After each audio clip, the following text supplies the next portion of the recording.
எடப்பாடி பழனிசாமியின் உறவினர் ராமலிங்கம் வீட்டில் 3வது நாளாக வருமான வரித்துறையினர் சோதனை மேற்கொண்டு வருகிறார்கள். இது பற்றிய கூடுதல் தகவல்களை வழங்குவதற்காக நம்முடைய செய்தியாளர் குணசேகரன் இணைகிறார்.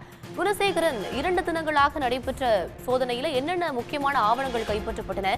இன்று தொடரும் சோதனை குறித்து முழுமையான விவரங்களை பதிவு செய்யுங்க. நிச்சயமாக எதிர்க்கட்சி தலைவரும் அதிமுக பொதுச் செயலாளருமான எடப்பாடி பழனிசாமிக்கு மிக நெருங்கிய உறவினர் என் ராமலிங்கம். அவருக்கு சொந்தமான கட்டுமான நிறுவனத்தில் தான் 3வது நாளாக வருமான வரி சோதனை என்பது தற்பொழுது நடைபெற்று வருகிறது.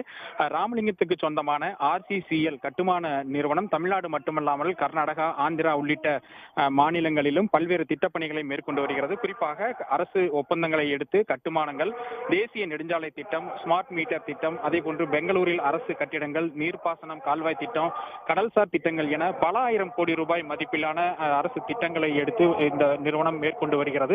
வரி ஏய்ப்பு செய்ததாக எழுந்த புகாரின் அடிப்படையில் தற்பொழுது இந்த சோதனை என்பது நேற்று முன்தினம் தொடங்கியது. தொடர்ச்சியாக இரவு பகலாக இந்த சோதனை என்பது நடைபெற்று வரக்கூடிய சூழ்நிலையில் தற்பொழுது 3வது நாளாக இந்த வருமான வரி சோதனை ஈரோட்டில் நீடித்து வருகிறது. RCCL நிறுவனத்தினுடைய தலைமை அலுவலகம் இருக்கக்கூடிய ஈரோடு செட்டிபாளையத்தில் இருக்கக்கூடிய அந்த அலுவலகம் மற்றும் ராமலிங்கத்தினுடைய வீடு ஆகியவற்றில் இந்த சோதனை நடைபெற்று வருகிறது. இது மட்டுமல்லாமல் RPP நிறுவன உரிமையாளர் செல்வசுந்தரத்தினுடைய வீடு ரகுபதி நாயக்கன் பாளையத்திலும் அலுவலகமான முல்லாம்பரப்பிலும் இந்த சோதனை நீடித்து வருகிறது.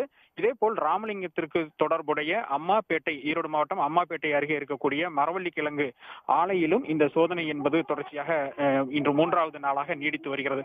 கடந்த 2 நாட்களில் நடைபெற்ற இந்த சோதனையில் சில முக்கிய ஆவணங்கள் கைப்பற்றப்பட்டு இருப்பதாக கூறப்படுகின்றது. அதன் அடிப்படையில் தான் இந்த சோதனை என்பது தொடர்ச்சியாக 3வது நாளாக இன்றும் நீடித்து வருகின்றது. இதில் சிக்கக்கூடிய அந்த ஆவணங்களின் அடிப்படையில் அடுத்த கட்டமாக தொடர்ச்சியான அந்த விசாரணையும் நடைபெற இருக்கின்றது. இந்த சோதனை முழுமையாக நிறைவடைந்ததற்கு பிறகாகத்தான் இதில் வரி ஏய்ப்பு எவ்வளவு செய்திருக்கிறார்கள் போன்ற விவரங்கள் தெரிய வரும்.